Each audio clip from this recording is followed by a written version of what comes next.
Do hopeless romantic men exist? I 100 am, but I've given up on dating pretty much at this point. Oh, I am, and I know many guys who are. Just a lot have given up and either get with the modern program or stop dating. For sure, ma'am. I am 23 and hopelessly romantic. I always went up to see my ex after college and work. I brought her flowers and chocolates during her time of the month. When we had our first year anniversary, though she wasn't in a good place at that time, I bought like 100s of candle and lit up my whole bedroom, put flower petals on bed, and surprised her, wrote and gave her a love letter on our every weekend date. She would come to my place for every weekend and I would get her food, smokes, drinks, and we would watch TV endlessly. So yeah, there are men who are very much hopeless romantic, and I am definitely one of them, haha. 32M. I mean, I was a textbook hopeless romantic through my 20s. The last 3 relationships I've had in my 30s were all situations I thought would end up being the one. I was wrong all 3 times. All 3 of them were horrific explosive breakups. Really made me regret all the romantic loving stuff I did for those women, and yeah, that last one was strike 3. Now, I am not a hopeless romantic. Being a romantic means being comfortable being vulnerable with someone. I'm finding more and more that people don't value that very much anymore, and are more interested in collecting likes and focus more on what they don't like about someone. Everyone talks about red flags, but rarely green flags. These are tough conditions for romantics, and way better for avoidant and passive-aggressive types.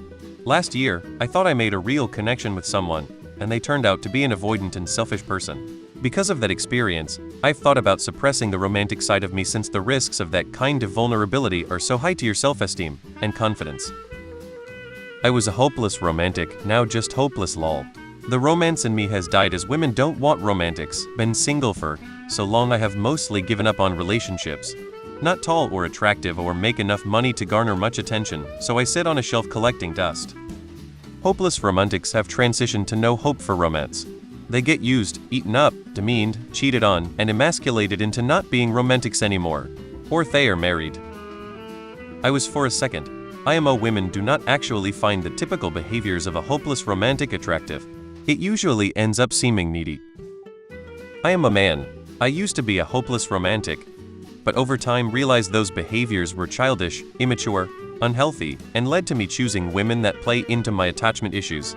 When I finally realized and overcame what I thought was my natural desires, which turned out to be coping behaviors, I made much better choices in relationships. So I would say being hopelessly romantic is actually a red flag. Sure, find a man who can be romantic in small, but thoughtful ways, but hopelessly romantic? Stay away, IMO. Yes, but I imagine they are fewer in number than in the past and faster to give up the hope. Many men are right up until his heart gets shredded. After that, not so much. The modern online dating-dominated dating environment, specifically all the rejection, ghosting, so on, has made men and women jaded. So romance is harder to find. It's hard to feel motivated to do romantic stuff after getting rejected so many times. If your effort gets you nowhere, then naturally you start putting in less effort. Gave up late last year, simply isn't going to happen. Yeah, we do, except women bail way too early. They give us one date and decide, nah, I don't feel a spark or he's not my type. But how could you possibly know after 1 or even 2 dates after spending a total of a few hours with someone? My experience, women sell themselves short and don't stick around long enough to find out, and as a result they miss out, and the guy suffers for it as well. Yes, we do, but finding a good partner in this minefield of narcissism is challenging. I sure hope they do. Yes, we do. I'm 35M and I gave up. 30M, I certainly am. We're alone 'cause we've been hurt or we're with someone who hopefully is somewhat romantic. Romanticizing things distracts from the reality, so we're probably bumping around aimlessly in the area. Check the corners like you're trying to find your Roomba and you'll see one.